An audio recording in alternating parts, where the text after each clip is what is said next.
ఇక మత్స్యకారుల అభివృద్ధి సంక్షేమం వైసీపీ పాలనలో జరిగిందని కరప మండలం ఉప్పలంక గ్రామానికి చెందిన మత్స్యకారులు అంటున్నారు. మరోసారి ముఖ్యమంత్రిగా జగన్ను గెలిపి ఎమ్మెల్యేగా కన్నబాబును గెలిపిస్తామంటున్నారు.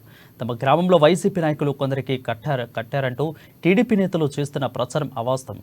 దమ్ముట్లో నిరూపించండి అంటూ సవాల్ విసురుతున్న మత్స్యకారులతో మా ప్రతినిధి Nandini face to face.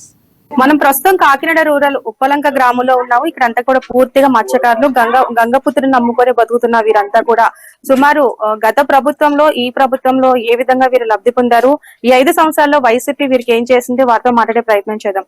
Sir చెప్పండి, గత ప్రభుత్వానికి ఈ ప్రభుత్వానికి చూసుకుంటే మీకు ఏ ప్రభుత్వంలో లబ్ధి చేకూరింది? గతంలో చూసుకుంటే వేట విరామం సమయంలో ఇచ్చే భృతి కావచ్చు, ఇప్పుడు వైసీపీ మీకు పెంచిన భృతి కావచ్చు, ఏ విధంగా ఉంది? మేడం, ఇప్పుడు గత ప్రభుత్వంలో బ్యాన్ ఫీరియల్ వస్తుందంటే మాకు భయం వేసేదండి. ఎందుకంటే ఇచ్చే 2000కి గతంలో 2000 ఇచ్చేదండి. ఫస్ట్ స్టార్టింగ్ 2000 ఇస్తే ఆ 2000 కూడా కొంతమంది పడేవి, కొంతమంది పడేవి కాదు. ఆ తర్వాత ఎలక్షన్ దగ్గరకు వచ్చిన తర్వాత ఈ తెలుగుదేశం ప్రభుత్వానికి అలవాటు అండి. ఎందుకంటే ఎలక్షన్ దగ్గరకు వచ్చేటప్పటికి ఏదో మభ్య పెట్టి పెట్టి ఓట్లు ఎంచుకుందామనే అలవాటుతో 4000 ఇవ్వడం జరిగిందండి. ఆ 4000 కూడా ఒక సంవత్సరం ఇచ్చారండి. ఆ 4000 కూడా ఎలా జరిగిందంటే కొంతమందికి రావడం, కొంతమందికి రాకపోవడం. మేము అందరూ ఏడీ ఆఫీస్ చుట్టూ తిరగడం, ఫిషరీస్ ఆఫీస్ చుట్టూ తిరగడం, మా కాళ్ళు అరుగు పెట్టి చుట్టూ తిరిగినా సరే మాకు అమౌంట్ పడేది కాదు. అయితే వైసీపీ ప్రభుత్వం జగనన్న గారు గడప గడప ప్రోగ్రాం, పాదయాత్ర ప్రోగ్రామ్ లో మాకు ఇచ్చిన మాట ప్రకారం 10,000 మేము అధికారంలోకి వస్తే 10,000 ఇస్తామని చెప్పారు. అయితే చెప్పిన తర్వాత ప్రభుత్వం ఎలక్షన్ లో ఫామ్ లోకి వచ్చింది. అప్పటికే చంద్రబాబు నాయుడు గారు దిగిపోయిన టైంకి మాకు బ్యాన్ ఫిరిల్లు ఉండగానే 10,000 ఇవ్వడం జరిగింది. మేము అనుకున్నాం ఈ 4,000 సరిగ్గా పడట్లేదు, 10,000 మాకు వస్తాయా అని చెప్పేసి మేము ఆందోళన చెందేవాళ్ళం. కానీ అటువంటిది ఏం లేకన్నా మాట తిప్పకన్నా మడం తిప్పకన్నా ఆ 10,000 వేయడం జరిగింది. అదే కాదు, మత్స్యకార భరోసా కాకుండా మత్స్యకార పెన్షన్ రావాలంటే మేము కాళ్ళు అరుగు చుట్టూ తిరిగినా సరే పెన్షన్ అనేది వచ్చేది కాదు. గతంలో పోలిస్తే మాకు 50 సంవత్సరాలు రాగానే మాకు పెన్షన్ ఇవ్వడం జరుగుతుంది.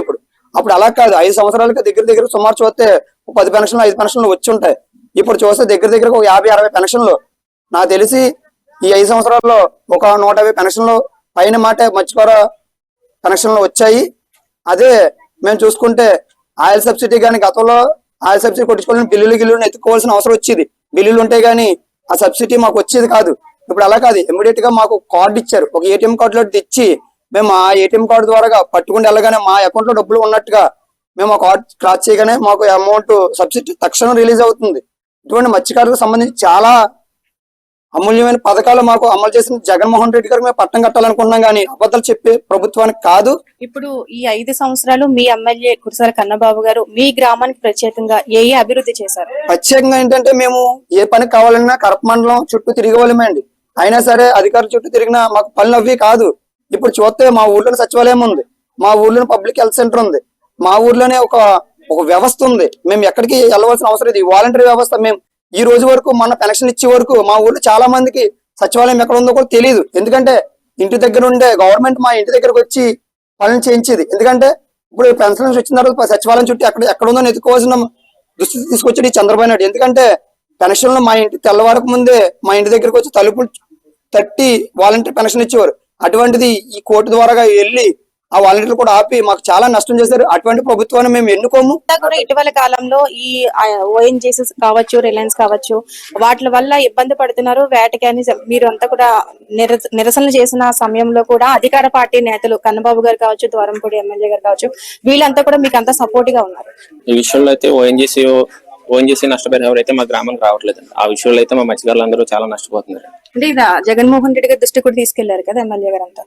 తీసుకెళ్లారండి, మొన్న ర్యాలీ చేసి తీసుకెళ్లారు. అంటే అలా ఆ టైంలో మళ్ళీ ఎలక్షన్ కోడ్ రావడంతో ఇది కొంచెం ఆగింది. మళ్ళీ ఆ అధికారంలో వచ్చిన వెంటనే దీన్ని చూస్తాను.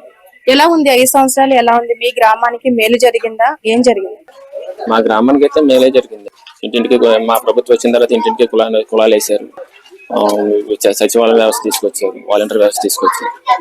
దానివల్ల ప్రజలు జగన్మోహన్ రెడ్డి గారు వచ్చిన తర్వాత ప్రజలు సుఖంగా ఆనందంగా ఉన్నారు. గతంకి ఇప్పటికి తెలుసుకుంటే ఏంటి అంటే డిఫరెంట్ ఏముంది? డిఫరెంట్ ఏంటంటే గతంలో ఒక పెన్షన్ కావాలన్నా, ఒక రేషన్ కార్డు కావాలన్నా మండలం చుట్టూ తిరగవలసి వచ్చేది. ఇప్పుడు అటువంటి పరిస్థితి లేకుండానే ఇప్పుడు ఏ సమస్య అయినా సరే గ్రామంలోనే సచివాలయంలోనే అవుతుంది. ఏదైతే ఉప్పలంక గ్రామం నుంచి మాకున్న 2,000 ఓట్లు కూడా కన్నబాబు గారికి, అటు సునీల్ గారిని గెలిపించుకుంటాం. ఖచ్చితంగా 2000 19లో ఎలాగా ఎమ్మెల్యే గారిని కన్నబాబు గారిని ఎమ్మెల్యే గెలుపుకున్నావు, 2024లో కూడా మళ్ళీ ఎమ్మెల్యేగా చూడాలి, అలాగే మంత్రిగా చూడాలని చెప్పేసి గ్రామస్తులు అయితే ఆశాభావం